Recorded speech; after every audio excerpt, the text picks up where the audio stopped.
estábamos en El Salvador y habíamos platicado con nuestros hijos de que nos veníamos a México. Ellos me dijeron, papi, pero ¿por qué nos vamos para allá? Explícame tú, ¿por qué nos vamos a ir a un país que no conocemos? A un país donde tal vez no nos quieren a los centroamericanos, a un país donde te vas a ir a armar una aerolínea con 2 aeronaves que te prestó Roberto Crit, cuando aquí eres el CEO posiblemente de la segunda o la tercera más importante empresa de Centroamérica. Así, en el 2005 me vine a México con un sueño que era formar una nueva aerolínea, una aerolínea de bajo costo, un proyecto totalmente diferente, pero diría yo, un proyecto de vida. ¿Dónde estábamos antes de la pandemia? Bueno, pues Volaris ya tenía 82 aviones. Dense cuenta ustedes qué contraste, porque cuando yo salí de Centroamérica, pues teníamos una aerolínea de 42 aviones. Volábamos más de 100 rutas y como decimos los pilotos, traíamos 4.500 almas a bordo, es decir, 4.500 embajadores, porque en Volaris no le llamamos empleados porque no nos gusta utilizar a la gente, sino que nos gusta que las personas representen lo que significamos y lo que hacemos en la compañía.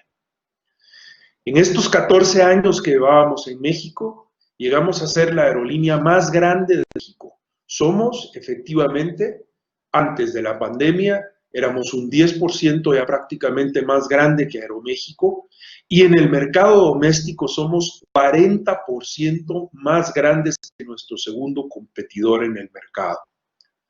Después de 14 años, la aerolínea y ese sueño que nació hace unos, yo diría, realmente pocos años, se ha consolidado en un proyecto efectivamente rentable y un proyecto muy exitoso. Déjenme dimensionarse los números. El 31 de marzo de este año todavía tuvimos 440 despegues diarios. Manejábamos 65,000 clientes diarios y lo que representa eso, éramos la aerolínea del costo unitario más bajo en el continente americano y la segunda aerolínea con el costo unitario más bajo a nivel mundial. Déjenme decirles que esto es la fortaleza más importante del modelo de negocios que tenemos. Y teníamos un apalancamiento razonable para la industria. En los últimos 10 días de marzo, que comienza la pandemia, comenzamos a reducir nuestra capacidad en una forma importante y les voy a ir contando. Pero lo primero que hicimos fue establecer claramente que como una empresa socialmente responsable íbamos a ser un proveedor de servicios esenciales en la transportación para apoyar en la crisis a México y las regiones que estaban aunadas a nuestro sistema de red de rutas. Para nosotros la seguridad sigue siendo, desde el inicio de la compañía, el pilar más importante.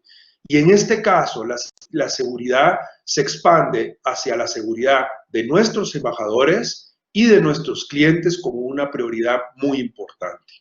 Gracias a Dios, hasta donde vamos, en medio de esta crisis, podemos decir que hemos tenido un menor número de embajadores infectados y que gracias a Dios muchos de ellos se han recuperado y no tenemos ningún casualty que reportar.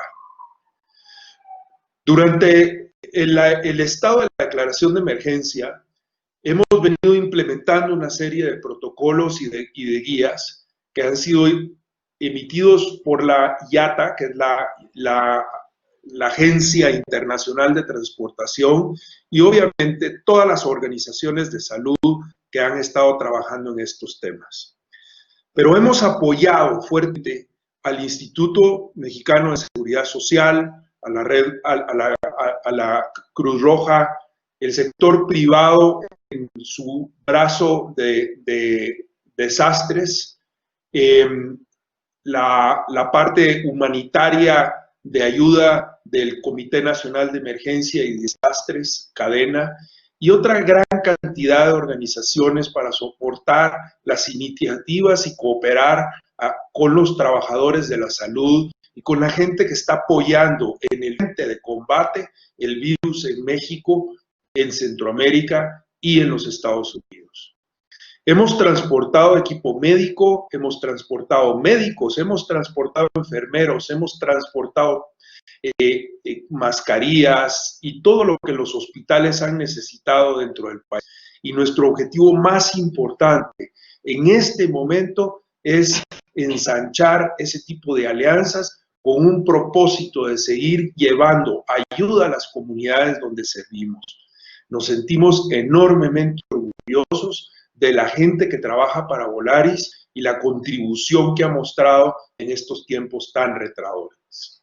Pero ahora déjenme irme al tema de negocios, que por supuesto ha envuelto un enorme riesgo, un enorme, diría, reto en su globalidad y pues al igual que el resto de la industria de la aviación, pues somos una de las industrias más afectadas como resultado de la pandemia.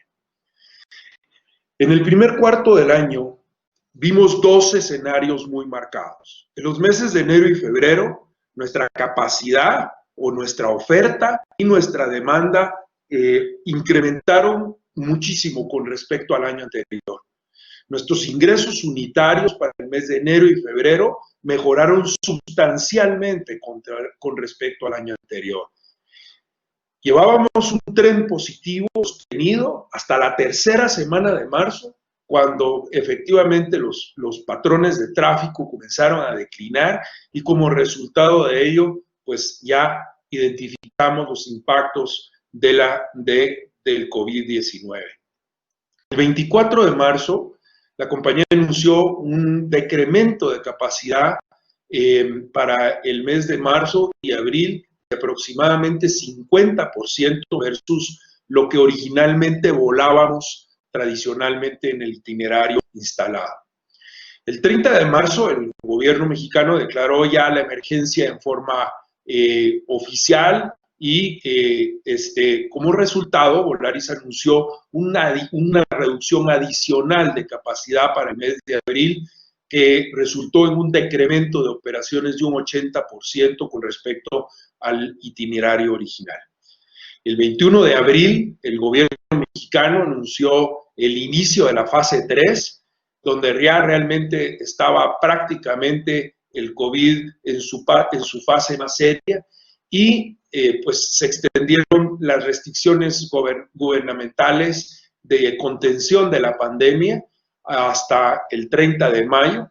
Y como resultado de eso, pues nosotros tuvimos que hacer todavía una reducción adicional de capacidad hasta por un 90% de lo que originalmente volábamos. Después de 7 cuartos de año de una mejoría impresionante en los resultados de la compañía, entramos a un estado de emergencia en su más fuerte diría yo, fácil. Pero, ¿qué teníamos en nuestro poder cuando entramos a esta crisis, diría yo? Teníamos un modelo de negocios resiliente. ¿Qué significa eso? Pues que aguanta muchísimo y que soporta los embates de crisis como estas. Segundo, teníamos una estructura de compañía que, como ya les expliqué, éramos la segunda aerolínea de más bajo costo unitario en el mundo. Tercero, teníamos un balance general tremendamente sólido y una posición robusta de liquidez, que es lo más importante, pero yo diría que el pilar más importante que teníamos era un grupo de directivos en la compañía que yo puedo decir sin temor a equivocarme que es el grupo directivo de aerolínea más sólido y que está entrenado para este tipo de contingencias. Quiero recordarles que somos un grupo de ejecutivos que vivimos septiembre 11 y que vivimos el H1N1 en el año 2009. Nuestra compañía tenía un plan de ejecución para un momento como este y lo ejecutamos al pie de la letra. Decía que nuestra estructura de costos es la más baja la segunda más baja en el mundo. Y en términos de liquidez, terminamos el primer cuarto del año arriba de 453 millones de dólares en unrestricted cash, que estaba principalmente denominado en dólares. Nuestra posición de liquidez se ha convertido en la pieza más esencial a manejar. Nuestros ejecutivos dicen que en la última semana de marzo, el CEO de la compañía secuestró la caja. Y es cierto. Mi papá toda la vida me enseñó que lo primero que teníamos que hacer en un negocio era revisar cuáles eran los niveles de caja cada día. En un momento como estos, uno toma control de la caja y comienza a desarrollar escenarios. Hay que desarrollar escenarios de estrés, hay que desarrollar escenarios de estrés en sus diferentes niveles y qué impacto tienen esos niveles de estrés en la posición de liquidez de la compañía para poder aguantar el mayor tiempo posible y poder hacer el turnaround en cuanto las condiciones lo permitan. Teníamos un balance general muy sólido, con obligaciones, yo diría, de corto plazo muy razonables y no teníamos ninguna amortización de capital en el corto plazo, lo que es muy importante. ¿Qué significa eso también? La compañía tenía aproximadamente 250 millones de dólares de deuda, de los cuales 45 millones de dólares, apenas 45 millones para soportar capital de trabajo y los otros 195 millones de dólares son básicamente para establecer crecimiento y crecer la compañía en 32 aeronaves más. Y para que se tomen una idea, estamos hablando de que una aeronave vale en promedio aproximadamente en precio de lista entre 85 y 90 millones de dólares. Entonces, ese dinero era como abrir 32 fábricas de 85 a 90 millones de dólares. Ese era el plan. ¿Qué hicimos? Hicimos un muy diligente plan de preservación del efectivo y un programa a un altísimo nivel de escrutinio en términos de pagos y cancelamos prácticamente todo lo que era no gastos operacionales, todo lo que era el CAPEX que no fuera esencial y las inversiones en herramientas, en hangares y otras cosas que pudiéramos cortar en una emergencia. Tuvimos, yo diría, un éxito total en esa estrategia. Terminamos el mes de junio, les decía que el 31 de marzo teníamos 452 millones de dólares en caja no restringida y hemos terminado el 30 de junio, después de los recortes de capacidad que hemos ejecutado, en 430 millones de dólares. Es decir, en 3 meses de prácticamente no operar la compañía, hemos logrado proteger la caja a los niveles prácticamente que teníamos en el momento en que arrancó la crisis. También tuvimos un approach muy cándido con nuestro sindicato y con todas nuestras personas que trabajan con nosotros. Hemos sido tremendamente apoyantes en todo lo que ellos necesitan, pero pues hemos arrancado un plan de cómo parar el personal. ¿Por qué?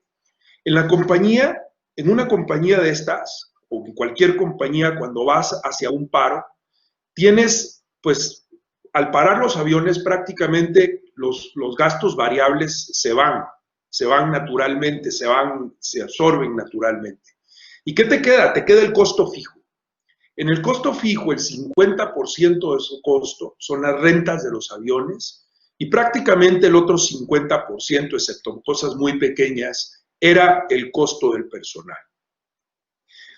Cuando nosotros tuvimos la fundación de la empresa, hicimos un ejercicio muy interesante y definimos que íbamos a trabajar en la empresa mayoritariamente en términos variables toda la parte de compensación.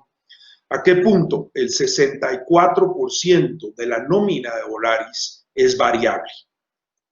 Entonces lo que te queda, el resto, es básicamente salarios fijos. Pero esos salarios fijos, cuando entras en una crisis, lo que haces es que te contraes en toda la parte variable y lo que haces es tratar de disminuir la parte fija en la mejor posible, en la forma mejor posible. ¿Cómo lo manejamos? Primero arrancamos y dijimos, vamos a parar, pero lo primero que vamos a hacer es preparar a la gente para regresar. Entonces anticipamos todo el entrenamiento regulatorio y el entrenamiento opcional que teníamos que hacer antes de sacar a la gente. Segundo, quemamos vacaciones y quemamos todas las vacaciones. ¿Por qué? Porque yo no quiero que en el rearranque tenga que darle vacaciones a la gente. Y después nos sentamos y hicimos un trabajo donde comenzamos por capas y le preguntamos a la gente, ¿quién tiene miedo de venir a trabajar y de estar volando en este momento? Y la gente comenzó a decir, yo preferiría trabajar. Segunda fase, ¿quién tiene parientes o gente de riesgo con la que vive? Y esa gente se bajó. Y así sucesivamente, en un proceso tremendamente humano, hemos logrado que por 3 meses el 82% de las personas en Volaris contribuyan, incluyendo su flexibilidad total para poder subsistir estos 3 meses que no hemos volado. En la parte administrativa, el ejemplo lo tenía que dar yo. Y lo que hice fue quitarme mi salario y mis compensaciones durante los primeros 3 meses. En el segundo rango redujimos los ingresos al 80%, en un 80%, y así sucesivamente, hasta llegar a los niveles más bajos de la parte administrativa, donde todos y absolutamente todos han tomado un 20% en los niveles bajos de la estructura. Evidentemente, el Consejo de Administración, en sus miembros no independientes, no tienen ingresos de aquí hasta abril del año entrante, y los miembros independientes han cedido prácticamente un 40% de su compensación anual. El 100% de las compensaciones variables de la compañía, que les decía que representan un 64%, han sido eliminadas hasta finales de este año.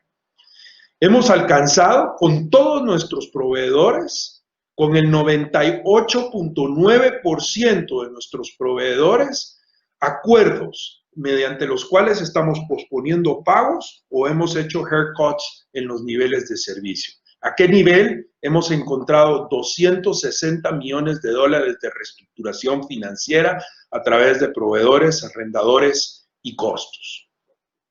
Realmente me considero un individuo tremendamente afortunado porque no saben cómo la gente ha cooperado con nosotros. No saben cómo la gente se ha puesto de nuestro lado. Nuestros arrendadores, los grupos aeroportuarios, todos nuestros socios de negocios. Déjenme decirles una cosa. Una de las grandes cosas que he descubierto, y este es un mensaje importantísimo, es cuando hay valores morales en la organización y cuando la gente reconoce que en los líderes hay valores morales, no saben cómo lo ayudan a uno en épocas de crisis. Le doy unas enormes gracias a Dios porque tengo en todo mi negocio un gran grupo de amigos y una gente que me respalda en una forma impresionante. La subsistencia de la empresa se la debo al cariño y la amistad de todos mis amigos que me han ayudado en este momento. Y no saben la gratitud que tengo hacia ellos y cómo en este momento creo que esa es la diferencia entre las negociaciones totalmente exitosas y las negociaciones que no se pudieron hacer en otros lados, que se forzó hacia ir a otras medidas mucho más dramáticas. Hemos hecho para adelante un plan flexible de operación estratégica, hemos reducido capacidad y hemos cancelado y consolidado vuelos para poder defender la rentabilidad de la compañía.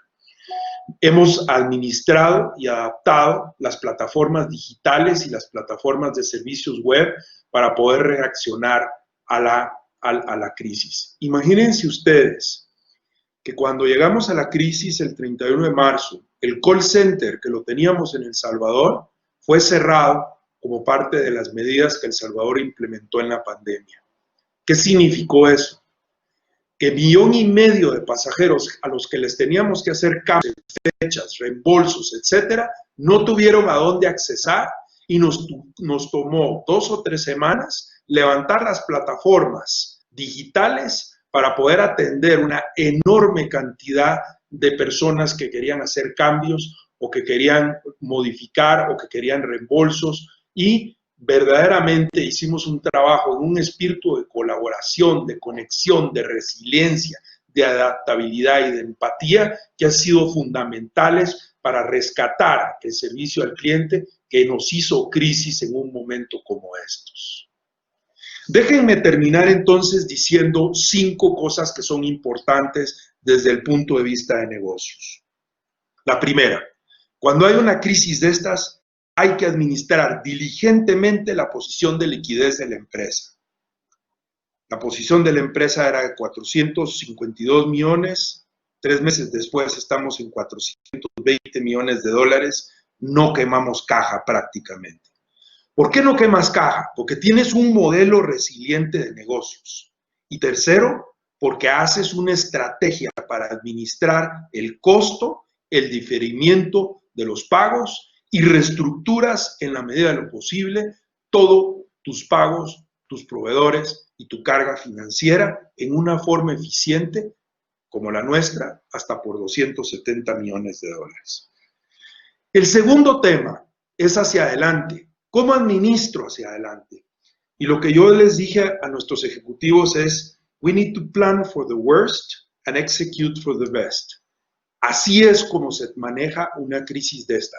Tienes que administrar tus recursos hacia adelante como que te va a suceder el modelo más estresado y más negativo, pero luego ejecutar con una capacidad enorme para lo mejor que venga para adelante.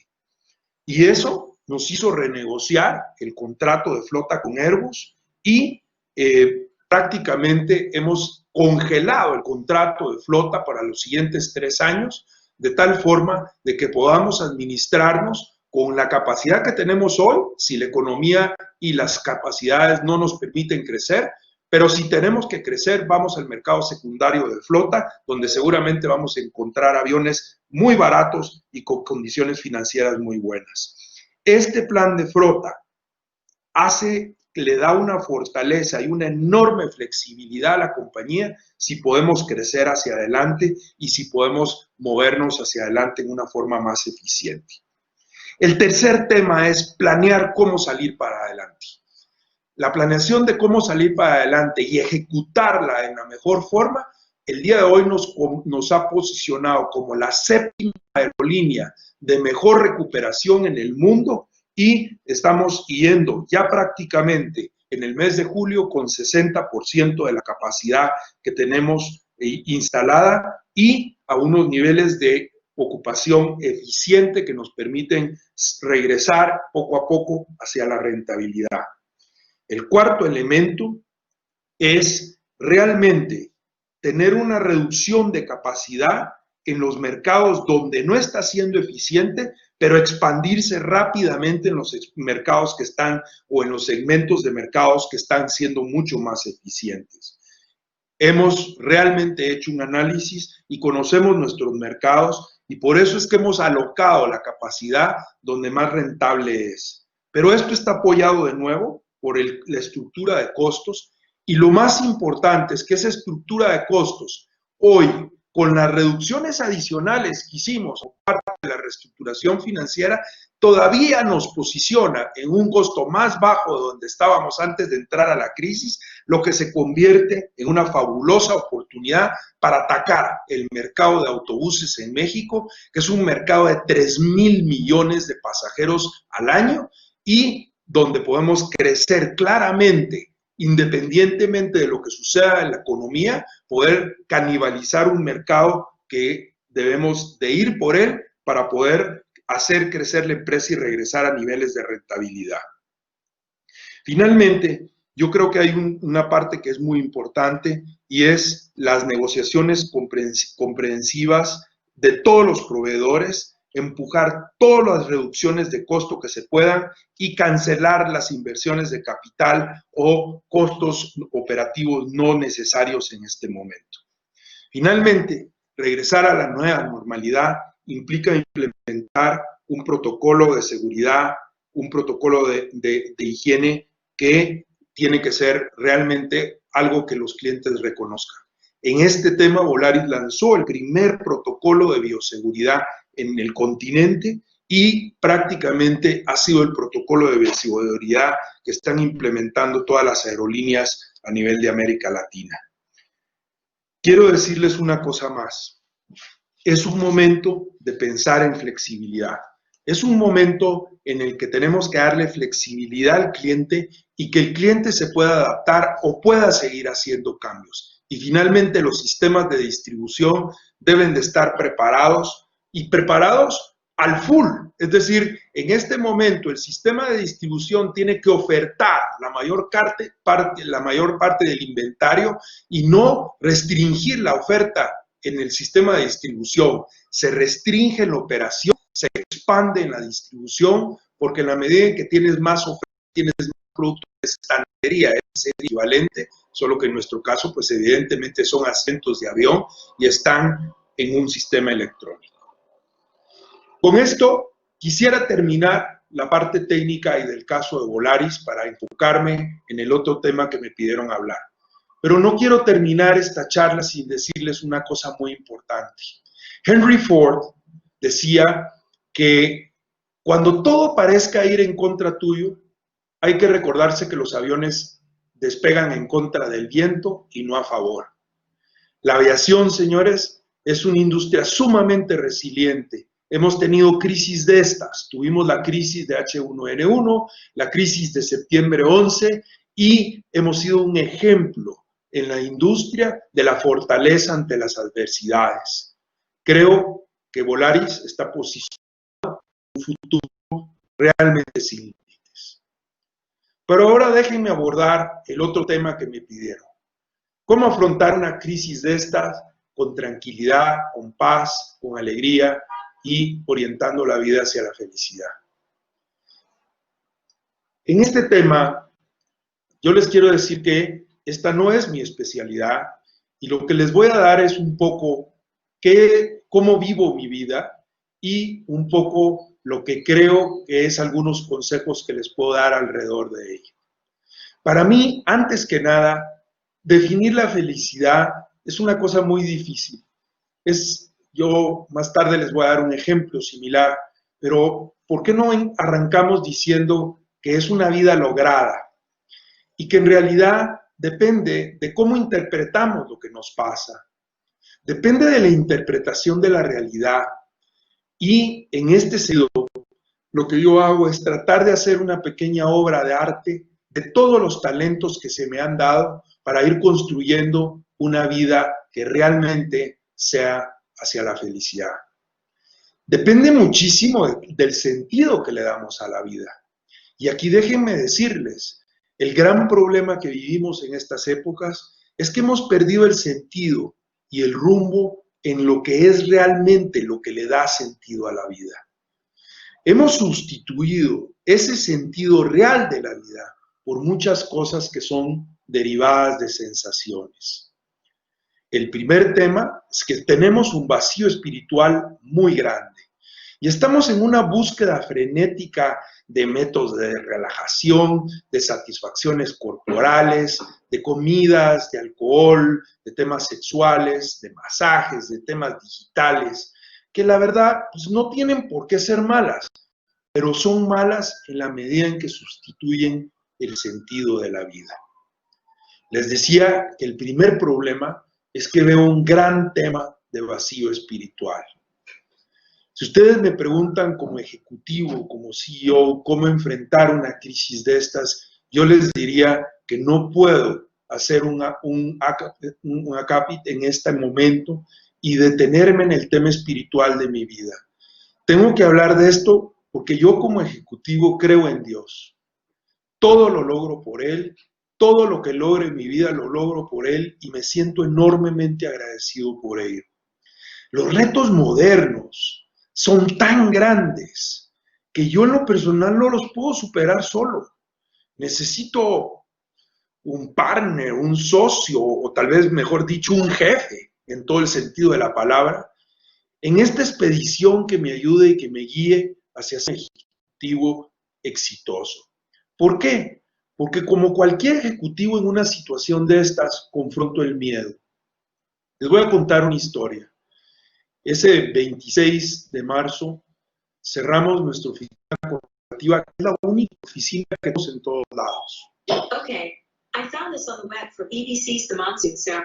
Y esa oficina, cuando la cerramos, hicimos una reunión con las personas que quedaban todavía y había mucha gente llorando y con mucho miedo de cómo confrontar esta crisis que íbamos a confrontar. Yo les quiero decir una cosa, parte del problema que tenemos es que creemos en Dios, pero creemos un Dios, a veces cuando rezamos el Padre Nuestro decimos ese Dios que está en los cielos, y en realidad ese Dios no está en los cielos nada más, está en ti, está en mí y vive ahí. No es un Dios galáctico, lejano, que no mora en nosotros. Y entonces en momentos de miedo y de crisis como ejecutivo, busco y me consuelo en Dios. Mora en mí y especialmente en este momento, si Él mora en mí, hay que limpiar la casa. Hay que limpiar verdaderamente dónde mora y en tu corazón. Y entonces yo veo tanta gente que ha muerto en esta crisis y que se ha ido de hoy para mañana, que hoy en la tarde la meten al hospital, la entuban y desgraciadamente no sale de esto. Y yo lo que les puedo decir es que verdaderamente hay que prepararse para este momento y que este es un momento donde hay que ir a la confesión y limpiar muy bien esa morada. Por supuesto que tengo miedo como ejecutivo, pero cuando tengo miedo como ejecutivo, actúo como niño y me meto debajo de las naguas de mi mamá, que es virgen, y me meto debajo de ellas y meto el corazón de ella en mi corazón. Hay que sentirse hijo de Dios en estas crisis. Hay que vivir como hijo de Dios y confiar como hijo de Dios. Acuérdense que nunca nos va a dar más de lo que uno soporta y en ese ejercicio de abandono a Él hay que abandonarlo todo en los brazos y ser bien claro en decir, Señor, te abandono todo. Y eso incluye abandonarnos nosotros también. Una cosa muy importante es que cuando uno se abandona así, es como cuando uno es el copiloto en un coche de carreras. Cuando uno es un copiloto en un coche de un rally, verdaderamente el copiloto tiene la confianza en el piloto y lo que está haciendo. Entonces hay que dejar que él maneje, hay que dejar que él lleve la dirección del coche en este momento. El segundo tema es no futuriar. Miren, señores, hay que vivir el hoy, porque si me abandono, no soy como esos gentes que están todo el tiempo preocupadas de la misma cosa. Yo diría como esos borricos que están mascando el freno, ¿no? Dejen que Dios haga su función, dejen como hijos de Dios que Él haga su trabajo de pilotear la nave y la alegría va a ser una consecuencia natural de verdaderamente abandonarnos con Él. El otro día me preguntó un periodista muy simpático, me dice, mire, vivimos en una época de los superhéroes. ¿Cuál es su superhéroe? Y le digo yo, así pensando un poco qué le contesto, le contesté, pues mire, mi superhéroe es San José. Porque verdaderamente en este momento tenemos como padres de familia que actuar como San José. Verdaderamente ser obedientes, tomar acciones, ser abandonados en Dios, tener la capacidad de ver lo positivo de las cosas. Fíjense que Santa Teresa decía que no se acordaba hasta ahora, cuando escribe esto, haberle suplicado cualquier cosa que le haya dejado de hacer. Hay que acudir pidiendo que nos ampare y nos proteja y pedir su ayuda en las necesidades de la familia, en las necesidades espirituales y en las cosas materiales. Con San José uno aprende verdaderamente lo que es ser de Dios y estar plenamente entre los hombres, santificando el mundo. Y yo lo trato y lo encuentro. Y encuentro también a María. Y recuérdense que ambos llenaron el taller de Nazaret de paz y verdaderamente materialicen su vida espiritual, convirtiendo la prosa de cada día en endecasílabos que le dediquen a ellos dos. Termino la parte espiritual y regreso a una de las cosas más importantes. Hay que volver a los valores. No podemos los ejecutivos gobernar en una crisis como la que estamos viviendo sin valores. Y los valores es aquello que nos hace crecer como personas, lo que nos perfecciona, lo que nos guía en el momento del caos y de la incertidumbre. Y el valor más importante a acudir en este momento es el valor de la humildad y el valor de saberse que uno solo no puede salir adelante de esta crisis y que necesita el concurso de un equipo de trabajo y de un equipo de trabajo lleno de valores para salir adelante. Yo creo que la felicidad no se define en el fondo, se experimenta. En algún momento mucha gente me dice, es que hay que trabajar en equipo. Y esa idea de trabajar en equipo me molesta y me irrita, porque cuando uno le dice a la gente que hay que trabajar en equipo, la gente no sabe cómo comerse eso. El trabajo en equipo se experimenta, y entre más tiempo pierdo en definirlo, menos trabajo me toma en lograrlo. Hay que hacer lo mismo con la felicidad. La felicidad se experimenta. La felicidad es un trabajo que se logra cuando se vive cada día. Solo existe un antídoto para este momento. El otro día me preguntaban, ¿y cuál es ese antídoto? Y yo les decía, ese antídoto es el amor. Es el amor a Dios, es el amor a una persona. En este momento hay que enamorarse enormemente de su pareja, enormemente de su esposa, enormemente de tu esposo. Hay que enamorarse de los hijos, de los padres, y hay que enamorarse sobre todo del prójimo. Dicen que en la antigüedad se sustituyó, la J no existía en el lenguaje castellano, y entonces el próximo es todo aquel que te rodea, y por lo tanto hay que saber enamorarse en este momento de toda la gente que nos rodea. Hay que querer, señores, hoy más que nunca a alguien de verdad. Y en el fondo de cada uno de nosotros existen tremendos tesoros escondidos que se revelan cuando uno quiere de verdad a una persona. El amor nos da alas para conseguir cualquier cosa. El amor a las creencias y a los ideales. Fíjense que Confucio decía que no son las circunstancias de la vida las que hacen felices a las personas, sino sus ideales. Y regreso, por ejemplo, a biografías como la de Nelson Mandela o como la de Santo Tomás Moro. Qué coherentes eran en sus ideales y qué felices eran como personas. Amaban lo que decían y sobre todo, busquen ustedes el rasgo detrás de todo esto, y era un rasgo de caridad en todo, en el trato, en la ayuda, en el servicio, en hacer cada momento de la vida una experiencia positiva. Les voy a hacer una pregunta.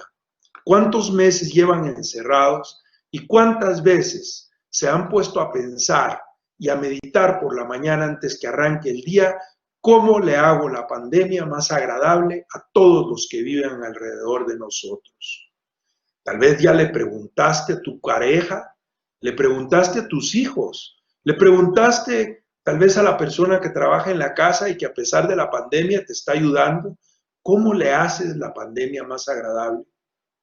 90% de la ecuación del éxito tiene que ver con la actitud con la que uno se levanta por las mañanas. ¿Y por qué?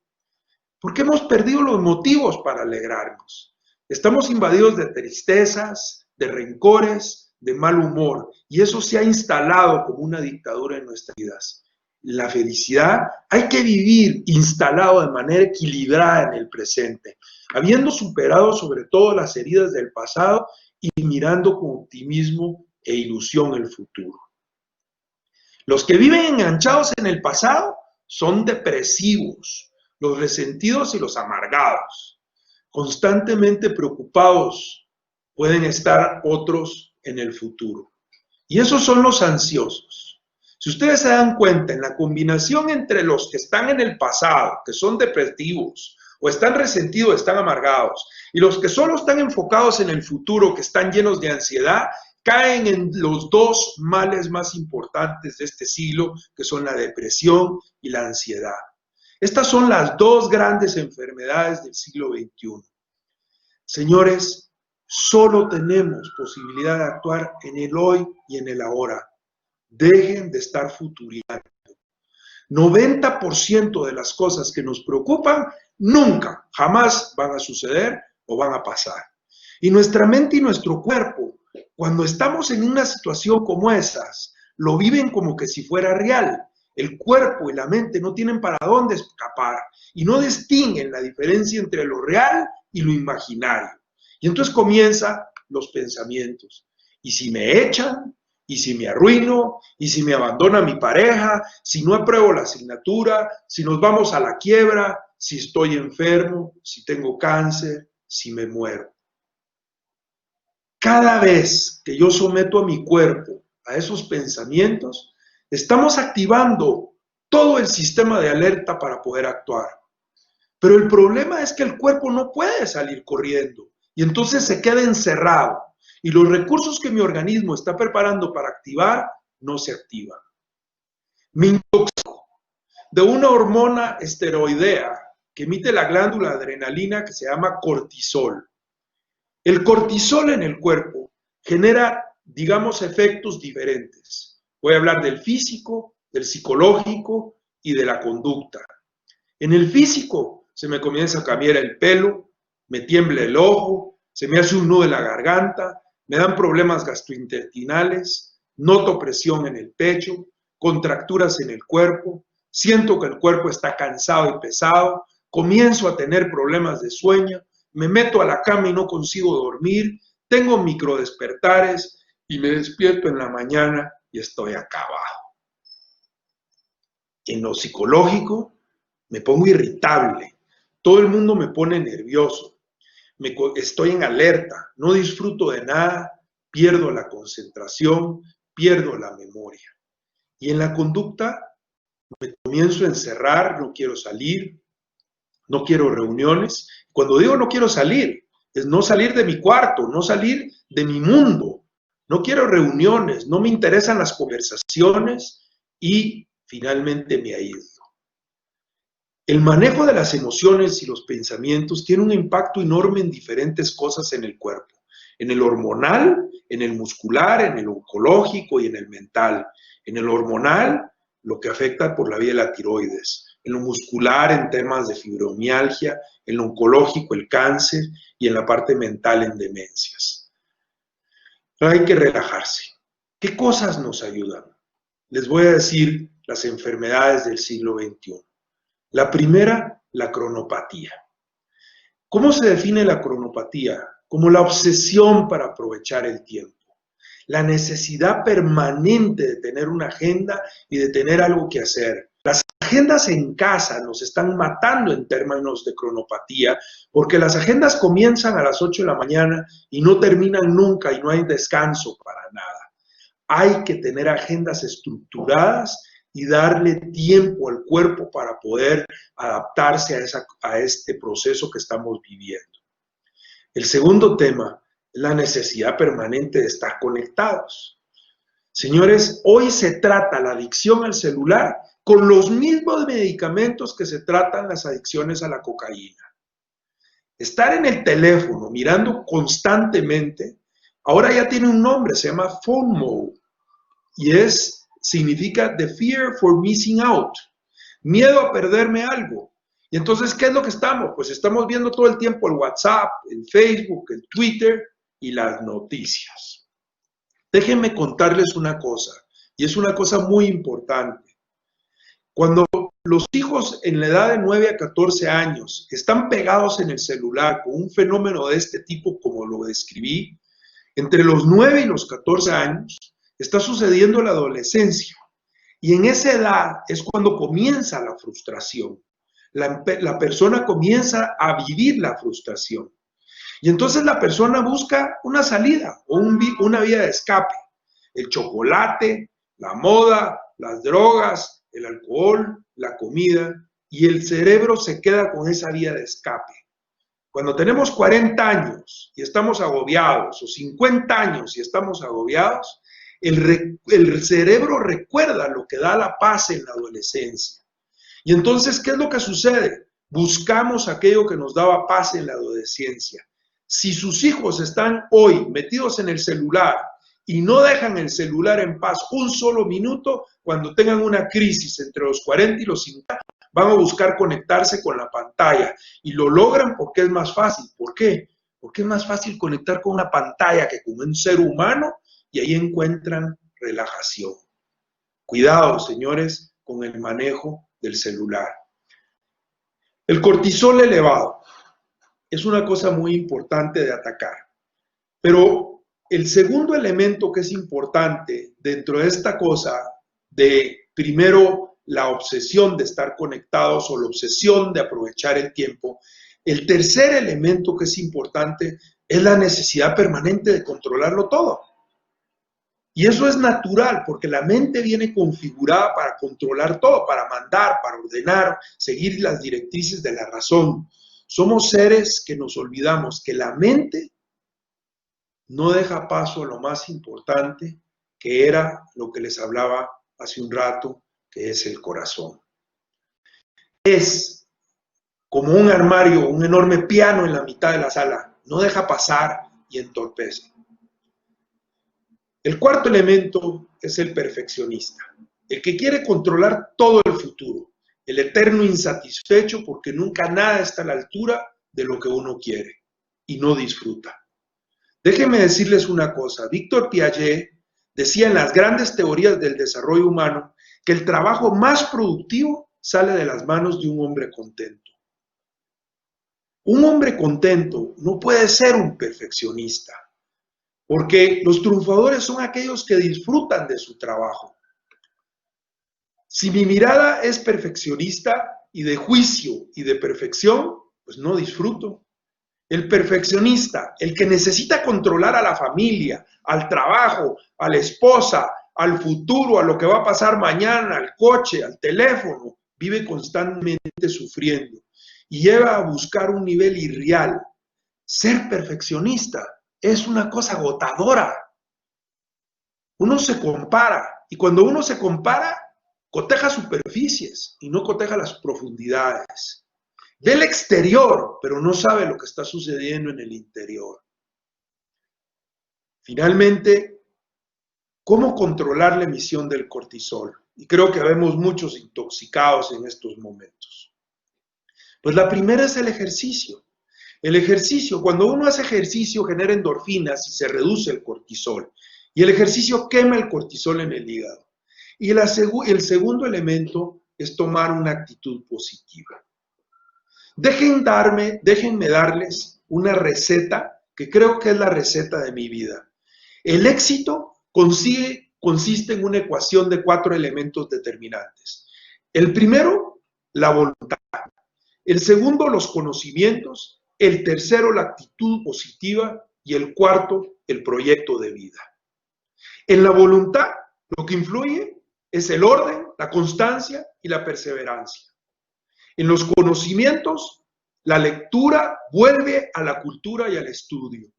Señores, no podemos como ejecutivos, en unas crisis como las que estamos viviendo, parar de leer, parar de alimentar nuestra cultura y dejar de estudiar. Jamás podemos dejar de estudiar porque la actualización hoy es demasiado rápida en el mundo y hay gente que comienza a estudiar una carrera y cuando termina de estudiar la carrera ya no está suficientemente actualizada.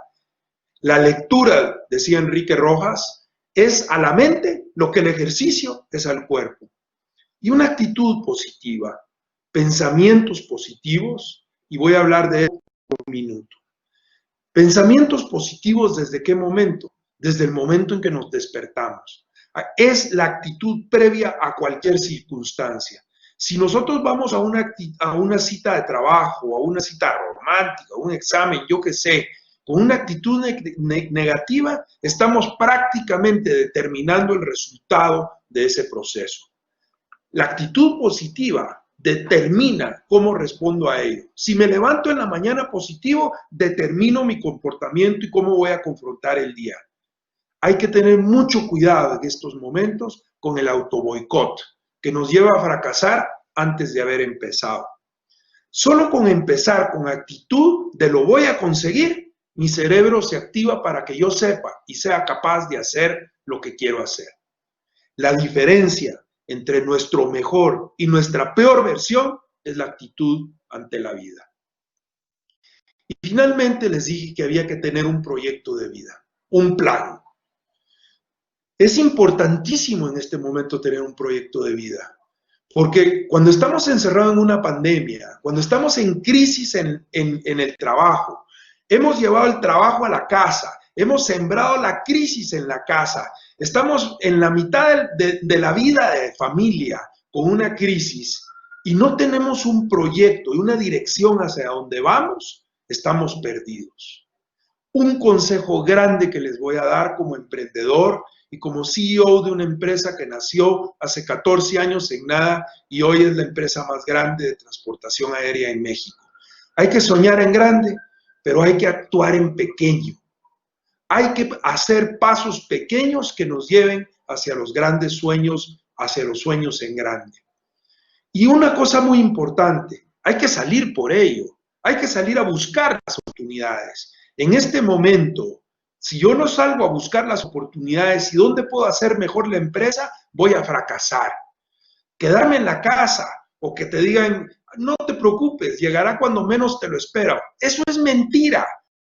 Salir, nadie te va a ir a buscar a tu casa y decirte, llevo toda la vida buscándote y vente a hacer esto conmigo. Señores, eso no existe tal cosa. Y hay que centrarse en resolver los problemas. Fíjense que en la compañía, el otro día estábamos haciendo un ejercicio, es impresionante. Estábamos haciendo un ejercicio de cómo descentralizar las decisiones. Y hicieron un análisis fenomenal. ¿Cuántas decisiones tomamos? ¿Qué número de problemas resolvemos? ¿Cuántas gentes toma resolver un problema? En fin, una cantidad de diagnóstico impresionante. Y al final todos hablaban de que había que hacer más diagnóstico, de que había que hacer más análisis del problema y estaban totalmente enchibolados en el problema. Señores, hay que resolver los problemas. En este momento, sí, hay que tener claro cuál es el problema, pero lo más importante es tomar acción y comenzar a resolver los problemas en una crisis como esta. Y mucho cuidado, señores. San José María Escrivá de Balaguer hablaba de la mística ojalatera. Cuidado y se sientan y comienzan a decir, ojalá que suceda esto, ojalá que tú seas así, ojalá que cambie, ojalá que sea. Señores, mucho cuidado con la mística ojalatera en este momento. Les voy a tocar un tema que les va a gustar. Mucho cuidado con las personas tóxicas en este momento. Todos tenemos a alguien que con solo pensar en ella tenemos un pico de cortisol. Yo les llamo los vampiros emocionales. Son gente que me quitan la energía en segundos y para ello hay que separarse lo antes posible. Y hacerse una pregunta. ¿Quiero realmente que esta persona tenga tanto poder e influencia en mi vida? ¿Por qué esa persona me altera tanto? Una cosa que es muy importante es entender, ¿es un tóxico universal? Es decir, ¿es tóxico para todo el mundo o es simplemente solo un tóxico individual y para mí? Si es personal, hay que buscar la causa en mí. Es un tema de orgullo, me siento juzgado, me siento atacado, siento que no me valora, es un tema de vanidad o simplemente es un tema que yo soy muy orgulloso. Qué importante saber lo que las personas producen en mí. Qué importante saber qué causan en mí. ¿Saben por qué? Porque comprender es aliviar. Y si comprendo por qué actúa así en mi vida, yo tengo un alivio inmediatamente en mi vida. El siguiente tema es un tema que viene abonado a la humildad. Hay que perdonar. Perdonar es un acto de amor. El rencor es quedarse dolido y no perdonar. Consiste en que los dos motivos más importantes de la vida se convierten en la revancha y en el odio. La gente con rencor está enferma. Cuidado con el rencor. La felicidad consiste en buena salud y mala memoria. El perdón, por el contrario, tiene dos notas. La inmediata alivia la situación de inmediato. Cuando uno perdona, se alivia de inmediato. Una de las cosas que yo insisto mucho en la compañía es que el más generoso le pida perdón al otro, aunque no tenga la culpa, porque ayuda a arrancar con el proceso del perdón. Y la causa secundaria es que se renuncia a la actitud de revancha y de odio. Es como ir al pasado y volver sano y salvo. Es como ir al pasado y volver ileso. A veces cuesta y hay que evitar porque cuesta. Además, la persona, como persona que es digna de compasión. Y la compasión es superior a la empatía. Y la empatía es la capacidad de ponerse en el lugar del otro. La compasión es que me pongo en el lugar del otro y los instrumentos los tiro para arriba. La base de todo esto es un cerebro sano en la bondad. Buscar las relaciones en lo que más nos une que en lo que nos separa. Si buscamos argumentos para separarnos, siempre los vamos a encontrar. Tenemos que volver al interior, aprender a parar, frenar para observar y disfrutar. Cuando ustedes van en un coche a 120 kilómetros por hora y miran el paisaje pasar, no observan, no disfrutan realmente. A veces hay que detener el coche en la vida para fijarse, para observar, para contemplar de verdad. Hay que detenerse y dentro de esto hay que dejar de ver el reloj, que no siempre es lo más importante. Hay que poner el celular en modo de avión porque no pasa nada y necesitamos perder un poco de tiempo ganando en paz y serenidad. Cuando el estrés nos invada, cuando temas como perder el control, cuando temas que tu cabeza se agota, cuando no encuentres recursos, cuando tu cuerpo no responda, es el momento de quitar la cabeza y poner el corazón. Pongan el corazón en algo pequeño, que va a ser algo grande y maravilloso. Déjenme terminar con una cosa muy importante, la esperanza. En esta crisis, un ejecutivo que pierde la esperanza, perdió el trabajo que estaba construyendo con su equipo de trabajo y con el futuro de su empresa. No se olviden que son hijos de Dios. Confíen que no les va a dar cargas más pesadas que las que pueden soportar. Vivan ese precepto con una ilusión y con absoluta confianza que lo que suceda siempre va a ser para bien. Les repito mi ecuación de éxito. El éxito consiste en 4 elementos determinantes. Más voluntad, donde el orden, la constancia y la perseverancia son importantes. Más conocimientos, jamás parar de estudiar y de formarse. Más actitud positiva en pensamientos positivos y el proyecto de vida. Hoy, más que nunca, siéntate y haz un proyecto de vida iluminado, revisado, pero conciliado con el Espíritu Santo. Les quiero pedir finalmente una cosa. Jamás van a cantar la canción de quién les ha robado el mes de abril, o el mes de mayo, o el de junio, o el de julio. Qué triste terminar esta pandemia diciendo eso. ¿Cómo pudo sucederme a mí? Hay que terminar esta pandemia con enorme caridad, con mucha alegría, con mucha felicidad, como ejecutivos verdaderamente exitosos y amando al mundo apasionadamente, que es al final de cuentas lo que produce la alegría en el corazón. Muchas gracias. Buenas noches. Pues muchísimas gracias, Enrique, por las palabras y por la conferencia. Han estado lloviendo los comentarios positivos de agradecimiento a la lección de vida que nos has dado esta noche.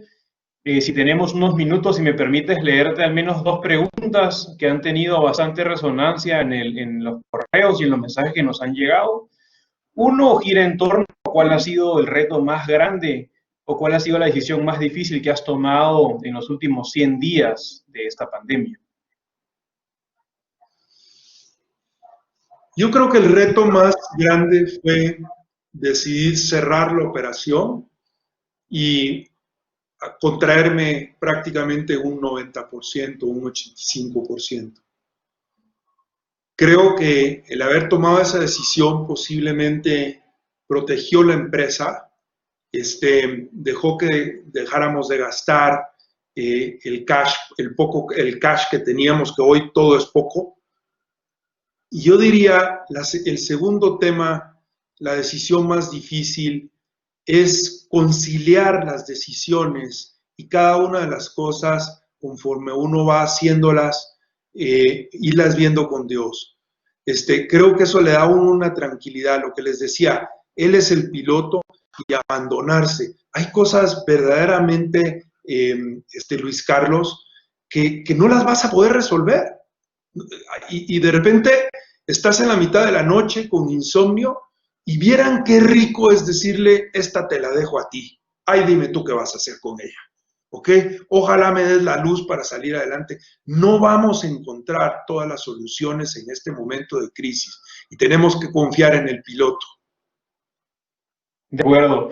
Y para no quedar de mucho tiempo, y esto lo han mencionado bastante, que nos recomiendes 2 o 3 libros que nos puedan orientar, que nos puedan guiar a no perder esa fórmula de éxito que nos has regalado esta noche.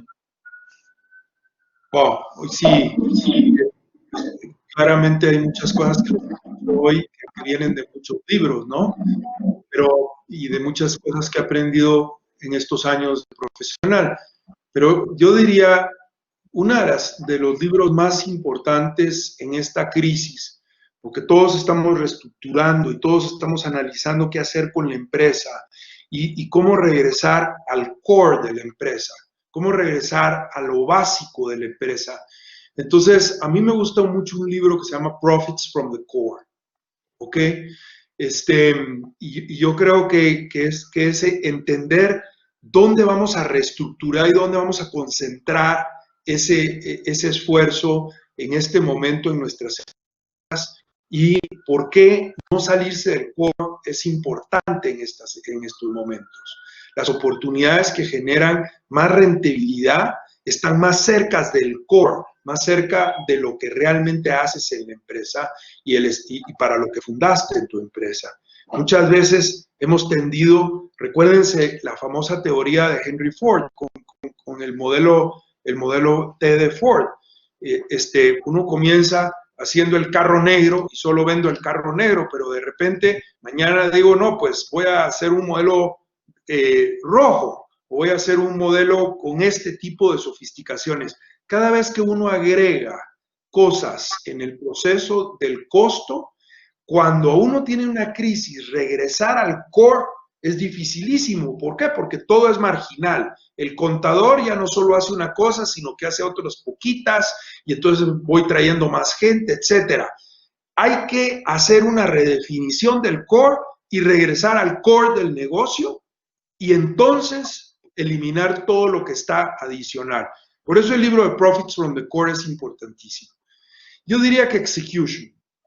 El libro de Execution es un libro, el libro de Ram Shriram, y no recuerdo el nombre del otro autor en este momento, pero sobre todo, cuando lean ese libro, váyanse a un capítulo que se llama el Hedgehog Effect, que es el efecto del erizo, y cuenta cómo un zorro ataca a un erizo, y cómo el erizo en su pequeñez, pero con su constitución física y la forma que está constituida, se defiende perfectamente de un ataque de un zorro que por definición es inteligente, rápido y que puede tener una capacidad de caza enorme. En la redefinición del negocio tiene que ser regresar a ser un erizo en nuestros campos de negocio. ¿Cómo no nos pueden atacar? Porque la constitución de nuestra empresa es una constitución que nos defiende naturalmente de los ataques para que eso sea la fortaleza de salir hacia adelante. Yo diría que con esos 2 ejemplos les dejo ahí ya algo importante. Buenísimo. Y si me permites, Enrique, para ya terminar esta tremenda conferencia, ¿qué comentario les podrías dar a los jóvenes profesionales que hoy en día estamos viviendo nuestra primera crisis? Nuestros papás y abuelos han vivido ya algunas crisis, tú has mencionado algunas en la aviación, pero hoy en día el joven profesional es primera vez que se enfrenta a un reto. ¿Qué les podrías transmitir? ¿Qué les podrías aconsejar? Yo diría a la ecuación que les di, es decir, la voluntad más los conocimientos más la actitud positiva y un proyecto de vida. ¿Ok? ¿Por qué la voluntad? Porque, miren, en la medida en que en la medida en que dominamos la voluntad, hay orden, constancia y perseverancia. Y si tenemos orden en el negocio, si tenemos constancia en la forma en que ejecutamos nuestra estrategia y somos perseverantes, eso va a tener resultados positivos. El tema de los conocimientos es fundamental, ¿ok? No pararnos en el tema de los conocimientos. Una actitud positiva, un empresario que hoy por hoy lo único que está haciendo es escuchando a Yamatei todos los domingos en la noche, señores, está clavado, ¿ok? Háganme el favor, al Señor lo leen el lunes en la mañana, el domingo en la noche, es el día para la familia, es el día de cenar en familia, para no preocuparnos de qué está pasando con el COVID. El lunes a las 8 de la mañana vamos a ver cuáles son las estadísticas, las vemos el lunes en la mañana, hacemos lo que tengamos que hacer y vemos las noticias de estas cosas en otro momento y no cada media hora en el celular y levantando las cosas. Es un abuso de parte de un presidente entrar a tu casa el domingo en la noche. Y una actitud positiva, pensamientos positivos y un proyecto de vida verdaderamente que sienta y haga un proyecto de vida iluminado, revisado, que le dé dirección a su vida de hacia dónde va y sobre todo conciliado, como les dije, con el Espíritu Santo. Buenísimo. Bueno, Enrique, en nombre de la escuela Unis Business School y en nombre del equipo, y agradecerle también a tu equipo organizador que nos apoyó muchísimo para el día de hoy y a ti particularmente por esta hora que nos has regalado. Como te digo, no dejan de llover los halagos y comentarios positivos. Creo que has ayudado a muchísima gente y me incluyo. Y nuevamente darte las gracias por este espacio.